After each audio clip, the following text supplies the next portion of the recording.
Hello everybody and welcome back to more of the 2000 Euclid paper put out by the University of Waterloo. This is our first Euclid contest. We've already done question 1, so if you're looking for that, it's in a previous video.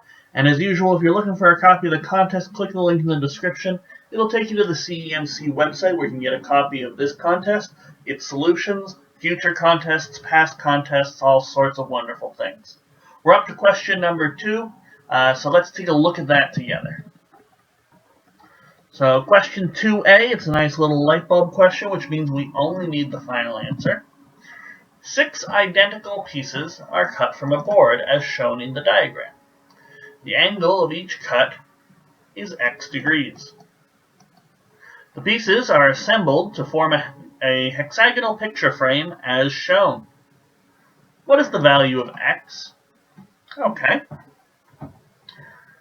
So these x's, they're taken and these little pieces are rearranged, and the x's are going to come together to form the interior angle at each corner of the hexagon. And there's going to be 2 x's for each interior angle that we work with. So we'll draw ourselves a little picture. So this is what each of the little pieces looks like. It's got an X in each corner, and when we fit them together, we do our best to actually draw a real hexagon. That's close enough.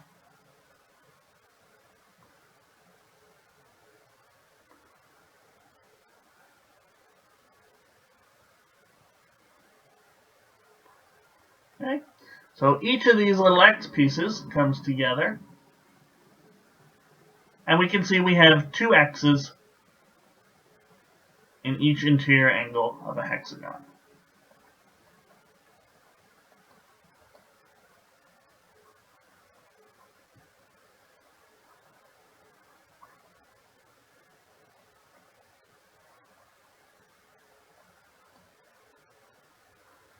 Okay.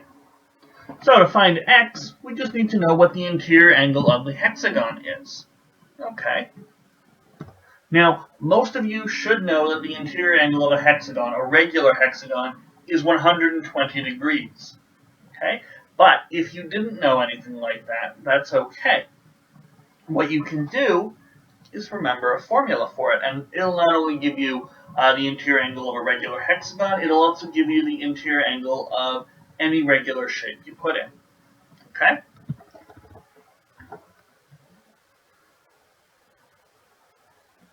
So, the interior angle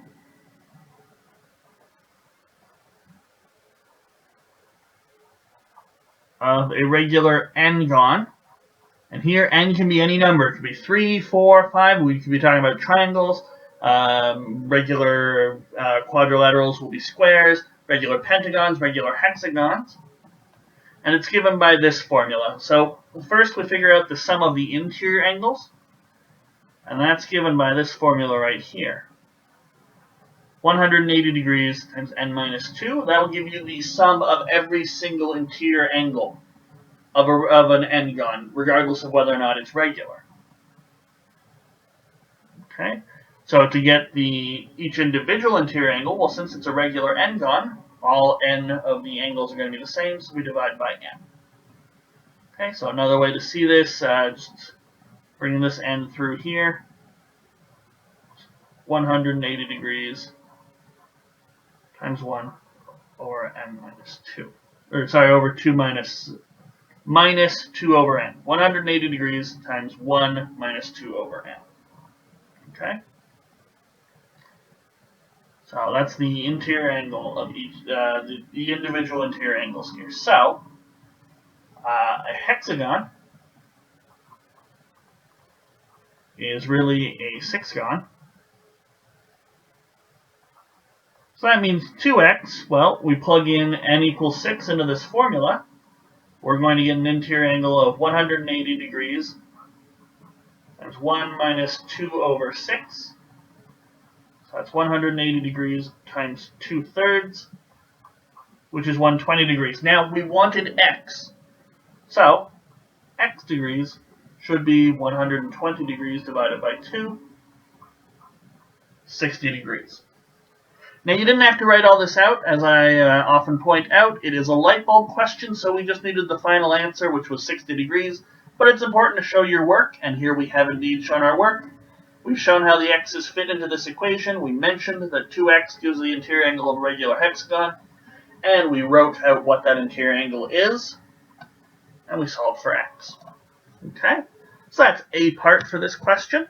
Let's take a look at B. If log base 10 of x is equal to 3 plus log base 10 of y, what is the value of x over y?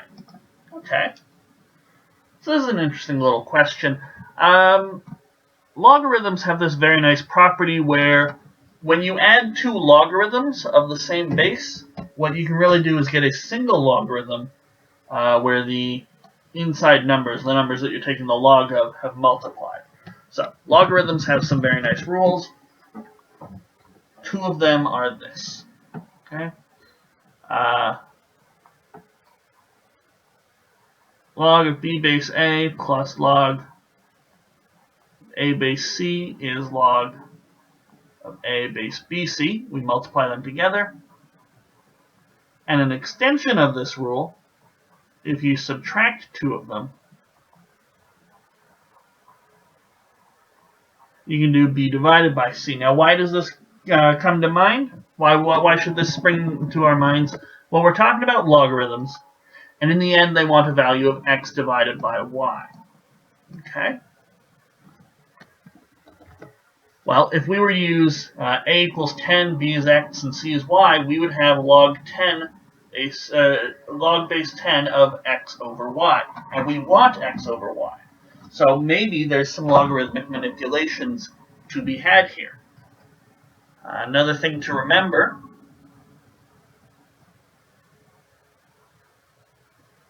that a to the power of log base a of b is equal to b. This is the definition of what a logarithm is. Okay? So these are some important logarithm facts to think about. I know when you see questions like this one and it's got logarithms in it, you are often prone to run away. Logarithms don't behave normally. They have these weird rules that might seem a little odd. How come when you add them you start multiplying things? And questions like logarithm questions, or when they introduce a new function and they only give you a couple values of it, they don't tell you whether or not it's a polynomial or something like that. These sorts of questions look the scariest on contests, but they're actually some of the easiest, and you shouldn't shy away from them. So you see logarithms, you remember, okay, what properties of logarithms do we have, and how do they relate to what I'm trying to do? Well, some of the properties of logarithms are when you subtract one log from another, you get the logarithm of the division of those two numbers. And we want the division of these two numbers. So, we can take this equation here, log 10x is equal to 3 plus log 10y. I believe that was, yep, that is the expression. Now I want x over y. Well, I can get a log 10 of x over y if I bring the x and the y onto the same side. Okay, so our second logarithmic identity tells us that the left-hand side simplifies to this. Okay, so that's log of xy, but we are asked for what is x over y. What is it by itself? Okay, and that's where the definition of a logarithm comes in. So if we take our base, which is 10, raise it to the power of our logarithm, then that should give us x over y. Well, what is this? What is log base 10 of x over y? Well, that's really just 10 over 3. And that is 1,000. 10 to the power of 3 is 1,000. So, x over y is 1,000. Now, if you were suspicious of this, and that's okay, what you could do is you could go back to this original equation, right? We think our answer is x over y. What you could do is say, okay, maybe y is 4, and if x over y is 4, then that should mean x is 4,000. What if I put x equals 4,000 and y equals 4 into the original equation? Our end result, x over y equals 1,000, says this should work. But if you take out your calculator, you start plugging in x equals 4,000, y equals 4, you can double check and see, oh yes, this does satisfy the equation. This really does work. Okay? And that way you can perform just a little check with your calculator very quickly. If you know how to use the logarithmic function on your calculator, you can very quickly check numbers that agree with my final answer seem to be working out, so mentally I've given a little bit of a double check to that. That's only if you have time. Now that's just B part. We do have our final answer, but there is a C part and it's written, so we're going to need to show our work on this one. And C part says, if x plus 1 over x is 13 over 6, determine all values of x squared plus 1 over x squared. Okay? So now I can see two ways to sort of do this question.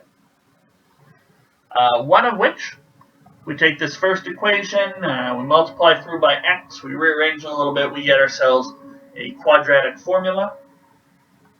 And we can plug all those values into here and check those out. Or maybe, just maybe, what we could do is we could square this side. Because I notice there's x and a 1 over x here, and there's an x squared and a 1 over x squared here. Now x plus 1 over x all squared is not the same as x squared plus 1 over x. Don't ever make that mistake. I see so many students make that mistake. But, and I will do it the other way, but if I were to do something like x plus 1 over x squared, well, that's going to have to be 13 over 6 squared, because that's our first equation. Then I'm going to get 169 over 36 on this side. But using the binomial theorem, I'll get x squared plus 2x 1 over x plus 1 over x squared. Now what's x times 1 over x? That's just 1. So really we're looking at a 2 in the middle here.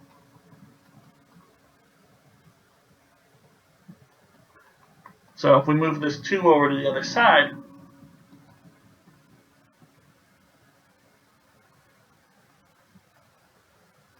suddenly we start getting an actual expression for x squared plus 1 over x squared. So 169 minus 72, so we're going to get, I think we'll get 97 over 36.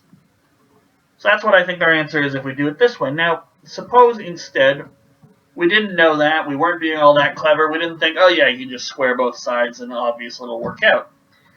Most people will probably do this, and whatever gets you the best time is really what you should be going for. Don't look to do something fancy if you know something will work that takes roughly the same amount of time but is a little easier to do conceptually.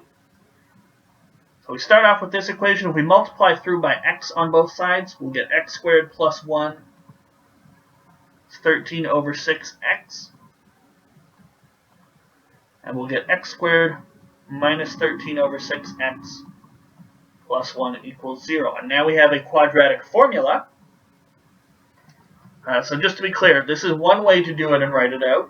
And I'm getting a final answer of 97 over 36. But let's see what happens if we do it this way. Okay? So we can use the quadratic formula.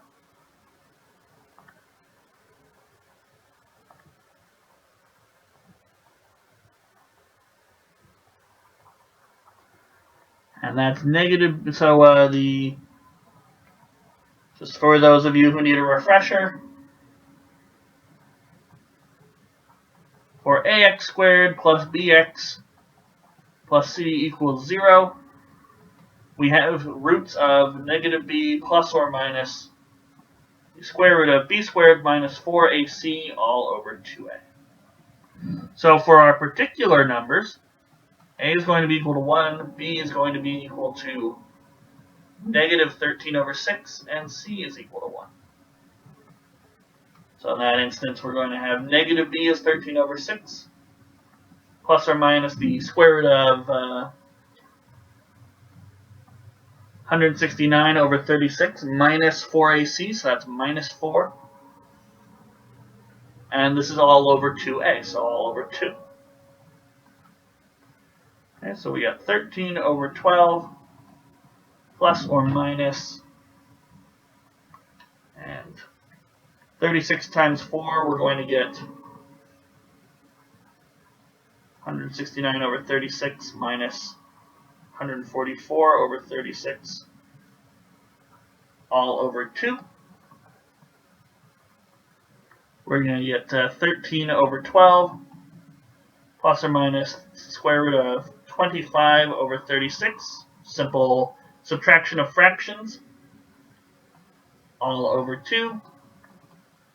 That's going to be 13 over 12 plus or minus the square root here. We take the positive square root, so it's 5 over 6 over 2. So that's 13 over 12 plus or minus 5 over 12. So that's either going to be 18 over 12, or if we take minus, that should be 8 over 12.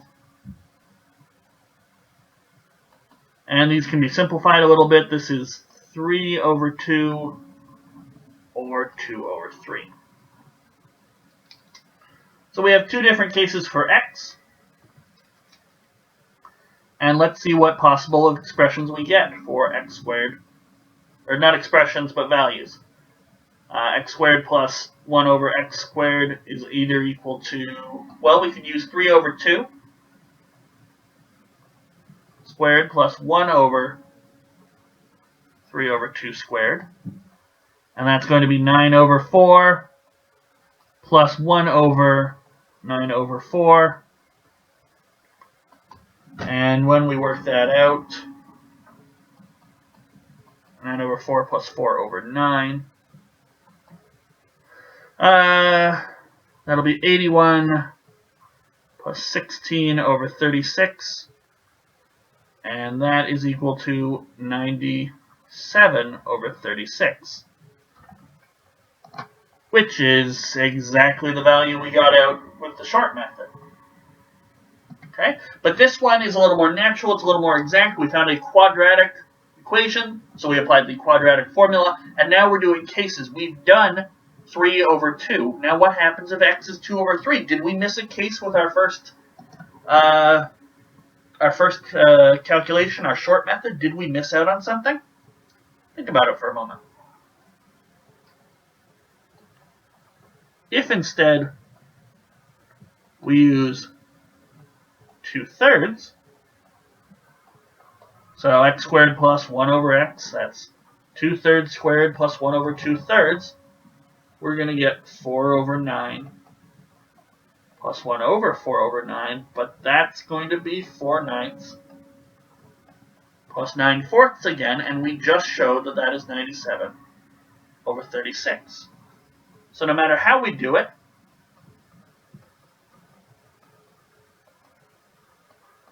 x squared plus 1 over x squared is going to be 97 over 36. So this quadratic equation, this quadratic formula method is a little longer. It's got cases, and both cases work out to be the same thing. Why? Because this equation here, x squared plus 1 over x squared, it doesn't matter whether or not you plug in x or 1 over x. And since these two outcomes, these two roots, are reciprocals of each other, they're both going to give the same value for the expression. Okay? So you can mull that over for a bit. Either method works. You don't get points for slickness on question number 2. Okay? So if you saw the, oh, I can just square it, and the x and the 1 over x are going to cancel out and give me an actual number value, that's fantastic. That's great. You're probably very familiar with binomial theorem. If not, it pays to be very helpful, very useful with the, very used to the quadratic formula. So either method works. And if you're serious about doing these papers, you can do either one. You have to be able to jump in and say this formula, this method, this will work in this situation. You got to get to it because it's not so much about the math at the higher levels. It's about can you do it quickly. Now, I know those of you who are tuned in to question number 2 aren't necessarily thinking about, well, how do I get an 85 versus an 80 on this paper? But some of you out there might be, and maybe someday you too might be interested in how to get higher and higher marks. It's about knowing your methods and applying them quickly, being able to assess a question and figuring out a plan of attack to get the values, the expression, the proof, the result that you want. So that's question number 2. Join me in the next video as we take a look at question number 3 on the 2000 Euclid paper.